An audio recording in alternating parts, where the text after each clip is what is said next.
earlier in the week, you're talking about just the mental hurdles that the guys coming back from Calgary would have to overcome, I guess, just in terms of overcoming that disappointment. And a guy like Brett Carson hadn't even seen game action yet this year. Just wanted your thoughts in terms of just his performance tonight and just his readiness to go, I guess.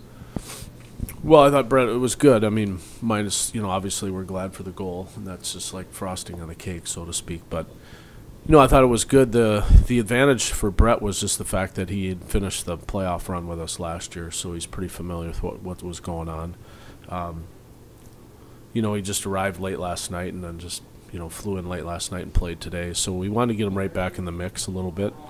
That adds another vet. So without McCarthy here, we kind of go back to our same old 6-vet situation we have. And so, we wanted to get him in there, but I thought he handled himself well. And obviously, it's nice to see him get a goal. He needs to get his skate sharpened, because he made the highlight rule of melting heat. He was all over it tonight, which is it's a series of follies on the ice. He fell down all the time. So beyond that, I thought he was pretty good. Just your general thoughts on the performance. A little bit of a slow start for you guys, but very, some real nice stretches in the second period. Yeah, I thought that, well, first of all, you have to give credit to their team. Like, this is the same thing we felt last year. This is a frustrating team because, they've got quite a few Europeans over there, and which means typically they have really, really good stick skills. And so they were frustrating for us to play against. We struggled getting pucks out of our end in the first little bit, and they put good pressure on us. Their D came down the wall, and, we were kind of a team in transition, not that they weren't to a certain degree, but when you put 4 brand new guys in there, and we moved 3 guys out of town last night, so early this morning, it makes it tough. So I just felt we were a little bit off most of the night. I thought we were kind of chasing it. I thought we were fortunate to make some good plays when it counted, and that put us in the situation we were as far as winning. But we struggled to get out of our end at times, and that's due to their stick skills. How are you guys going to get out of their end more tomorrow? Well, what we have to do is we have to look at the film really critical, and most of our issues tonight were support issues. And I think we like to make plays and play in the middle of the rink as much as we can. And so I thought we forced a lot of pucks, and when you force a lot of pucks against a good stick team, like, they're going to turn over a lot of pucks. So then consequently, we seem to always be on our heels a little bit. Like, we're always going back to get pucks versus, playing more of a north-south game with some speed. So, we got to look at the film, make some adjustments.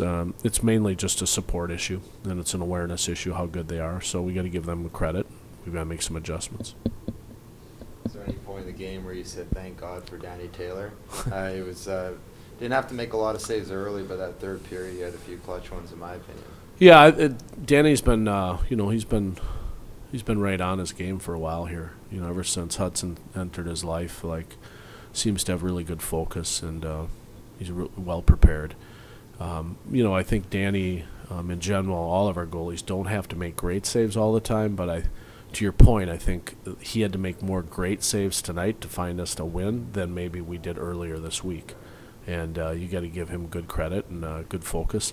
The one thing I did like about our team is I didn't think we allowed them a lot of second chances. We had a couple early in the game, but as the game wore on, I thought they got better looks, but not a lot of second chances. So, Danny was a very typical Danny Taylor fashion.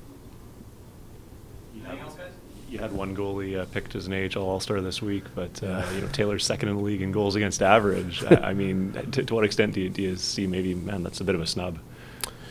Well, it's a really good point. It's a tough one to answer. It was really a timing issue for me. At the time the ballots came out,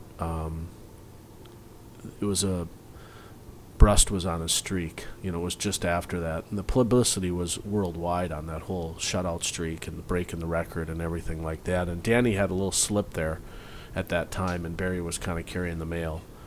And what happens at the American League level is you have to vote for players, and each team has to have a representative. But when you actually go to vote, like we hadn't played Milwaukee, it was pretty hard for me to vote for a Milwaukee player. So what happens is then you look at, well, this Danny Taylor must be really good, like if you haven't played against him yet. But how good is he? We haven't seen him, so I don't know. But Barry's just broke this record, so he kind of gets the nod up. And I thought it was just because of the record, really. I thought both of them obviously are very deserving. But it was a timing issue, and then it was a publicity issue. And when you don't see a team play, it's hard to vote, and that's just the unfortunate part of this. But Danny's aware of that. I think Barry's aware of it on his end, and in general, we feel like we've got more all-stars than that. We were probably one of the better teams in the league the first couple of months of the year, and we only have 2 representatives, and one's a captain. So you kind of find that hard to believe, actually, when it's a team game. But this is sometimes just individual voting. But we're happy for Danny, and Danny understands. But very deserving. It's a good point. He's very deserving, and I think he proved it again tonight. Anything else? Great. Thanks. You're welcome. That's it.